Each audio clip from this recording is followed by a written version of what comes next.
Voilà, bonjour mes frères et sœurs. Je reviens avec vous pour la suite du partage du message de Jésus-Christ. Nous allons remercier d'abord ce moment. Merci Seigneur, je mets ce moment entre tes mains. Puisses-nous nous guider et me donner l'intelligence et la sagesse de pouvoir expliquer d'une manière posée et calme, de manière distincte, ta parole. Amen. Amen. Voilà, c'est ça. Début de cette année, je me suis dit non, je me lance. On va partager la parole dans notre groupe. Et je publie aussi ces paroles sur ma page YouTube. Donc, vous pouvez donc suivre. Voilà, donc nous étions sur l'épître de Matthieu 11, 2 à 6, ce qui est vraiment la base. Et après, j'allais dans différents versets pour expliquer la parole de Dieu. Et Matthieu 2 disait, Jean ayant entendu parler dans sa prison des œuvres du Christ, lui fit dire par ses disciples, es-tu celui qui doit venir? Ou devons-nous attendre un autre? Jésus leur répondit, allez rapporter à Jean ce que vous entendez et ce que vous voyez. Les aveugles voient, les boiteux marchent, les lépreux sont purifiés et les sourds entendent. Les morts ressuscitent et la bonne nouvelle est annoncée aux pauvres. Donc, rien que cette phrase voulait dire, qui était-il? Et ça a donné la réponse.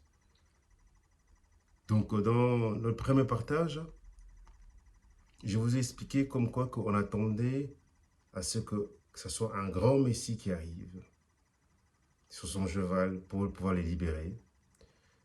Et j'avais un peu expliqué qui était Jean-Baptiste. Donc aujourd'hui, on va s'arrêter pour ces deux explications-là, principalement. Pour Jean-Baptiste, j'avais bien mis, j'avais déjà expliqué une première partie de Jean-Baptiste. Qui est-il? On avait vu tous dans le même paragraphe, c'est Matthieu 11, maintenant cette fois-ci à partir du verset 9, on dit qu'êtes-vous donc allez voir un prophète qui vous dis-je, et plus qu'un prophète, car c'est celui qui est écrit, voici j'envoie mon messager devant ta face pour préparer ton chemin devant toi. Et ça a été annoncé par Ésaïe. Bien plus de 720 ans avant la venue de Jésus, il a vu par la prophétie et le peuple d'Israël attendait le Messie. Et il y avait donc, on avait même annoncé Jean-Baptiste, celui qui allait annoncer l'arrivée du Messie. Le Messie étant la lumière qui allait sauver les mondes. Je vous le dis en vérité, comme il est écrit ici, parmi ceux qui sont nés de femmes, il n'y a point paru de plus grand que Jean-Baptiste. Alors, je vais toujours continuer. Pourquoi était-il emprisonné alors? Bon, parce que j'ai bien dit qu'il était en prison, il a envoyé ses disciples. Marc 17, verset 20. En fait, Jean-Baptiste est le fils d'un prêtre du temple. Donc, il est le fils de Zacharie et Élisabeth, sa mère, qui est une parente de Marie. Donc, Jean-Baptiste, en réalité, c'est le cousin de Jésus. Et nous allons lire Marc 6, verset 17 à 20. Car Hérode lui-même avait fait arrêter Jean et l'avait fait lier en prison à cause de Hérodias,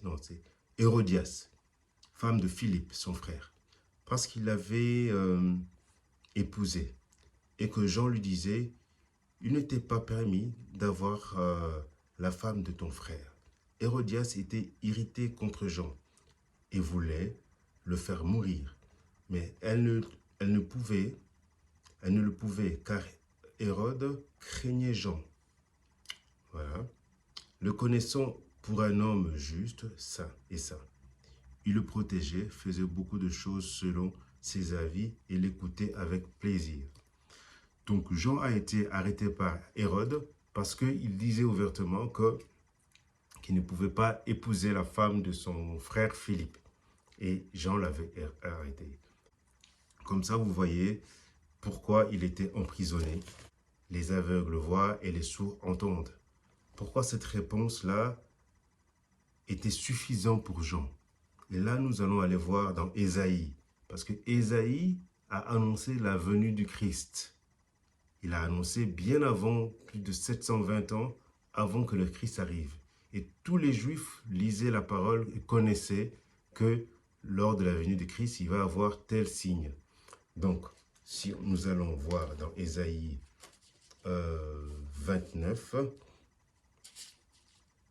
18 à 19, en ce jour-là, les sourds entendront les paroles du livre, et délivrés de l'obscurité des ténèbres, les yeux des aveugles verront. Les malheureux se réjouiront de plus en Éternel, et les pauvres feront du Saint Israël le sujet de leur allégresse. Ça, c'est l'annonce du Christ dans Ésaïe, bien longtemps avant la naissance. En Ésaïe 35, versets 5 à 6, je lis. Il écrit « Alors s'ouvriront les yeux des aveugles, s'ouvriront les oreilles des sourds, alors les boiteux sautera comme un cerf. » Voilà. Donc, c'est là sa réponse. Comme il sait que Jean-Baptiste connaît la parole, il a dit que les sourds entendent, les aveugles voient et les boiteux marchent. Donc, c'était sa réponse pour montrer que c'est moi le Christ. Et bon, il faut dire que le Christ n'est pas venu simplement faire marcher les boiteux, faire entendre les sourds. C'est pour cela que nous allons continuer pour voir ce chemin de croix que j'avais dit dans la première partie, le chemin de croix, que c'est un cheminement que nous devons avoir. Les Juifs, comme j'ai bien dit, en fait, ils s'attendaient à un Messie glorieux avec une armée, et c'est pour ça que Hérode, le roi Hérode a fait décapiter les premiers enfants. Il s'attendait à quelqu'un d'autre. C'est aussi la raison du doute, de l'hésitation de Jean-Baptiste. On s'attend à être libéré. Mais d'où vient cette idée? Donc là, nous allons aller voir dans Daniel 7, de 9 à 10 et de 13 à 14. Quand nous allons voir Daniel, et Daniel a eu des songes et des visions de la venue du Christ, donc de lumière. Et il est bien décrit, Daniel 7, de 9 à 10, il est écrit « Je regardais pendant que l'on plaçait des trônes, et l'ancien du jour s'assit. Son vêtement était blanc comme de la neige, et ses cheveux de la tête étaient comme de la laine pure. » Un blond aux yeux bleus, c'est pas en tout cas la description d'un blond aux yeux bleus ou aux cheveux lisses. Ses cheveux étaient blancs comme de la laine pure. Son trône était comme des flammes de feu, et les roues comme un feu ardent. Une fleuve de feu coulait et sortait de devant de lui. Quand il a dit 1000 milliers de serviteurs et 10 000 millions se tenaient à sa présence. Les juges s'assirent et les livres furent ouverts. Là, c'est pour l'annoncer. Là, on annonce cette vision du verset 9 à 11. Et du verset 13 à 14, il est écrit « Je regardais pendant mes visions nocturnes, et voici, sur une nuée des cieux, arriva quelqu'un de semblable à un fils de l'homme. Il s'avança vers l'ancien des jours, et on le fit approcher de lui. On lui donna la domination, la gloire et les règnes. Et tout le peuple de nations et les hommes de toute langue le servirent. Sa domination est une domination éternelle qui ne passera point, et son règne ne sera jamais détruit. Voilà, donc on s'attendait, comme je dis, à une domination totale du bien sur le mal. Venir sur nuage, sur un char, avec des fumées, avec des milliers de soldats pour pouvoir sauver les enfants d'Israël. Donc tout cela, c'est Dieu fait des miracles pour nous confirmer qu'il est bien le Christ. Il fait des miracles qui ont été annoncés à Ésaïe, mais son message et l'objectif de sa venue n'est pas de faire des miracles. C'est qu'il veut nous sauver et réveiller le Christ qui est en nous.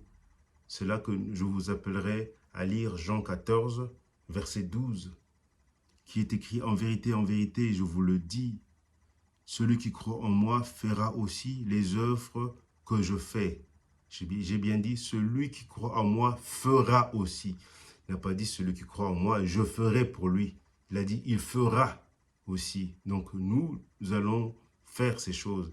Celui qui croit en moi fera aussi les œuvres que je fais. Et il en fera de plus grandes, parce que je m'en vais à mon Père, et pour tout ce que vous demanderez à mon nom, je le ferai afin que le Père soit glorifié dans le Fils. Importance. Donc, c'est nous-mêmes qui devons faire ce chemin pour nous libérer.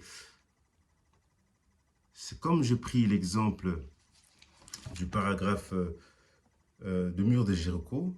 Dieu leur a plutôt donné la victoire sur Jéricho. Mais après, il leur dit, il leur fit faire 7 fois le tour.